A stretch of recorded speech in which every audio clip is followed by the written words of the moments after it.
देखिए, ये प्रॉब्लम पता है क्यों आती है? ये प्रॉब्लम इसीलिए आ रही है क्योंकि आपका पति क्या सोचता है और क्यों ऐसा बिहेव करता है। अगर आपको ये समझना है तो पति जब आपको अपनी पत्नी का दर्जा ना दे, पत्नी जैसी इज्जत ना दे, पत्नी जैसा प्यार ना दे, पत्नी जैसा अधिकार ना दे, तो कैसे रहा जाए उस इंसान के साथ, उस पति के साथ, और कैसे उस अधिकार को पाया जाए? अगर आप ये जानना चाहती हैं तो मेरे साथ इस वीडियो में बने रहिए। आज आपको इन सारे सवालों के जवाब देने की कोशिश करूंगी। शुरू करते हैं इस वीडियो को। देखिए माय फ्रेंड, ये जो इश्यूज है ना, वो ज्यादातर होते हैं मैरिज की शुरुआत में। जब आप शादी करते हैं, नई नई शादी होती है, वहां पर इस तरह की प्रॉब्लम्स बहुत आती हैं, खास करके लेडीज को, महिलाओं को। क्योंकि जब आप शादी करती है ना, तो ऑब्वियसली एक अधिकार चाहती है। एक पत्नी होकर आप ये चाहती हैं कि आपका पति ना सिर्फ आपको प्यार करे, बल्कि आपकी इज्जत भी करे, वो आपकी रिस्पेक्ट करे, आपकी वैल्यू करे, समझे कि आप पत्नी हैं, आपकी भी चले, आपकी भी दो बात माने, क्योंकि आप भी उसकी बात मानती हैं। यही तो होता है ना पत्नी का रिश्ता, यही होता है हस्बैंड वाइफ का रिश्ता। बट आपका पति कैसा है? उसे फर्क ही नहीं पड़ता आपके दुख से, आपके सुख से। इनफैक्ट उसके लिए तो उसकी जिंदगी में उनकी मदर, उनकी बहन ज्यादा जरूरी है। आप अगर कोई बात कह देती है ना, तो वो नहीं मानता। आपकी जो ननद है, आपके हस्बैंड की बहन झूठी बात भी कह दे तो आपके पति को सच लगती है। आपका पति उनके ऊपर हद से ज्यादा प्यार लुटाता है और अपनी माँ और अपनी बहन के आगे आपको कुछ नहीं समझता। और ये सबसे बड़ी चीज है जो आपको हिला के रख देती है, क्योंकि देखा जाए तो आपका दर्जा उनकी जिंदगी में उनसे कहीं ज्यादा होना चाहिए। पति की लाइफ में आपका दर्जा बहुत ऊपर है, आपका रिश्ता बहुत ऊपर है, उसके बाद आता है बहन का रिश्ता। बट आपको तो कुछ मिला ही नहीं ना इस शादी में। आपको क्या मिला? नंद के ताने, पति के साथ झगड़ा, सास की चिक-चिक। ऐसी शादी तो आपने कभी नहीं सोची थी, जो आप फेस कर रही हैं, जो आप झेल रही हैं। बट इस चीज को हम दूसरे नजरिए से देखने की कोशिश करते हैं। देखिए, ये प्रॉब्लम पता है क्यों आती है? ये प्रॉब्लम इसीलिए आ रही है क्योंकि आपने 7 फेरे लेकर किसी की लाइफ में एज अ वाइफ एंट्री की है, और आपने अपने समाज में यही देखा है कि वाइफ के भी कुछ अधिकार होते हैं।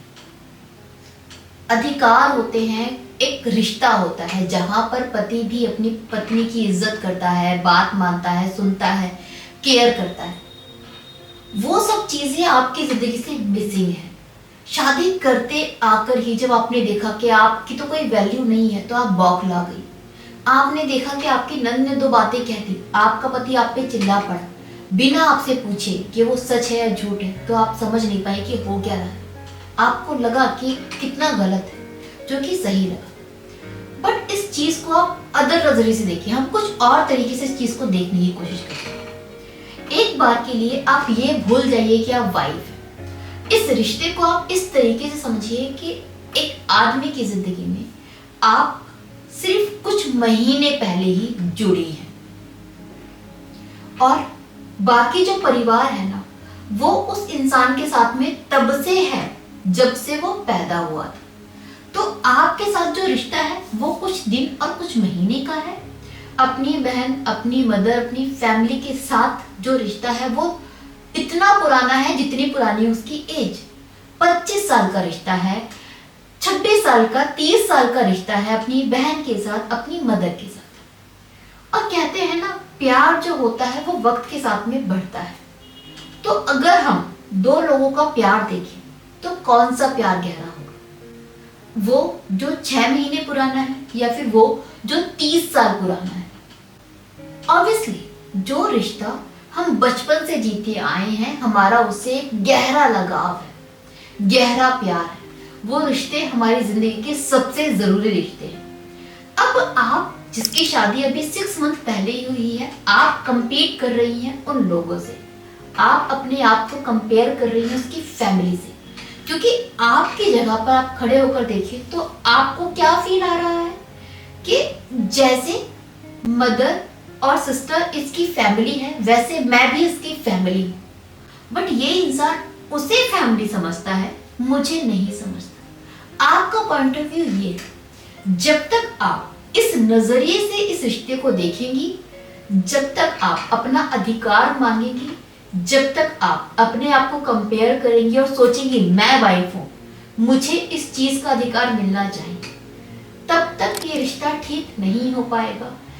इस सोच के साथ आप भी बहुत सारी गलतियां करेंगी इस रिश्ते में। आपके तरफ से भी कुछ ऐसी चीजें हो जाएंगी जिससे ये रिश्ता खराब होने लगेगा। क्योंकि अभी उस लड़के के लिए आप वाइफ तो है, लेकिन वाइफ के लिए जो प्यार होना चाहिए वो नहीं है। आप एक बार उस लड़के की जगह पर अपने आप को खड़े रखकर देखो, अपने पति की जगह पर अपने आप को खड़े रखकर देखो। आप अभी कुछ महीने पहले ही जुड़ी हो,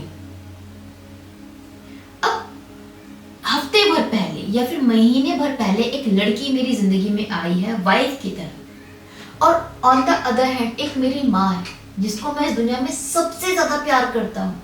जब मेरी माँ कुछ कहेगी तो मैं उसकी बात क्यों ना मानूं। आप इस तरीके सोचिए ना, एक बेटा अपनी माँ को क्यों झुठलाएगा। फॉर एग्जाम्पल मान लीजिए कि कितनी बार जो पति है ना वो ये कहते हैं कि यार मेरी माँ है, दो बातें अगर उल्टी कह भी देती है ना तो सुन ले, क्या हो गया, एक कान से सुन दूसरे से निकाल दे। ये पतियों का कहना होता है अपनी मदर के बारे में, और यही चीज सुन के आप भड़क जाती हैं कि भाई माँ गलत है। अपनी माँ की बातें सुन तो लो पहले, वो तो कुछ भी कहती है तो मान लेते। आपका पॉइंट ऑफ व्यू है, अपनी जगह पे आप सही हो सकती हैं, बट एक बार उस लड़के की जगह पे अपने आप को खड़े रखकर देखिए ना। एक बेटा है जो अपनी माँ की बहुत सारी बातें सुनते आया है बचपन से, माँ प्यार भी करती है, चार गालियां भी उसको देती है, उसने कभी रिएक्ट नहीं किया, उसके लिए उसकी माँ है। तो आप ये चाहती हैं कि आपके आते ही वो आपकी वजह से अपनी माँ से आर्ग्यू करे, अपनी मदर से क्वेश्चंस पूछे कि तूने मेरी वाइफ को उल्टा क्यों बोला। वो बेटा क्यों ऐसा करेगा? जब बेटा खुद चार गालियां सुनते आया है अपनी मदर से, तो वो अपनी वाइफ से भी यही बोलेगा ना कि यार ठीक है, अगर गुस्सा कर दिया तो कर दिया, भूल जाओ। तो वहां पर आपका पति क्या गलत कह रहा है? आपका पति क्या सोचता है और क्यों ऐसा बिहेव करता है? अगर आपको ये समझना है तो आपको अपने आप को उसकी जगह पर रखकर देखना पड़ेगा, तभी आप इस चीज को समझ पाएंगे। And I am not saying कि आप हर एक चीज बर्दाश्त करें, बट बात इतनी सी है कि ये चीजें जो आपके साथ में हो रही हैं, ये जो इनजस्टिस आपके साथ में हो रहा है, ये जो आपका पति आपको नीचा फील करवाता है अपनी बहन के आगे, अपनी मदर के आगे, उनकी बात सुनता है, उनकी बात मानता है, ये हमेशा नहीं रहने वाला। ये सिर्फ शुरू शुरू की बातें हैं, जब तक आपसे कोई रिश्ता गहरा नहीं हो पाया, जब तक आपसे प्यार नहीं हुआ। एक पति पत्नी के रिश्ते में प्यार फेरों की वजह से नहीं आता है, साथ में रहने की वजह से आता है।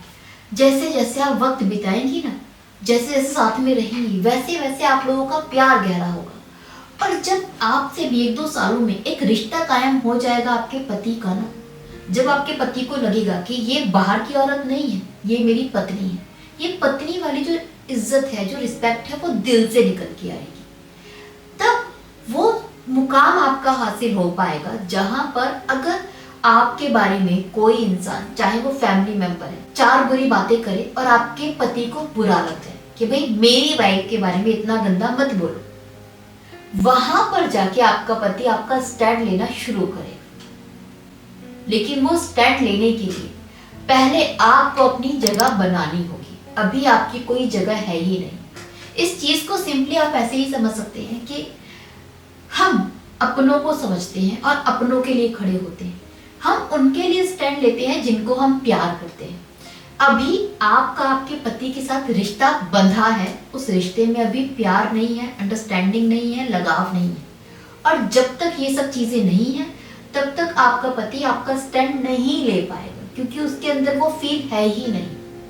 आप अधिकार मांगती रह जाएंगी, वो अधिकार जब तक दिल से निकल के नहीं आता ना, नहीं मिलने वाला। आपको थोड़ा सा वेट करने की जरूरत है। अपने आप को उनकी फैमिली से कंपेयर करना बंद कीजिए। ये मत सोचिए कि आप भी पति की जिंदगी का हिस्सा हैं। ये सोचिए कि अभी आप बस इस घर में आई हैं। अभी थोड़ा सा टाइम लगेगा अपनी जगह बनाने में, पति के दिल में। उसके लिए थोड़े से एफर्ट्स लगाइए।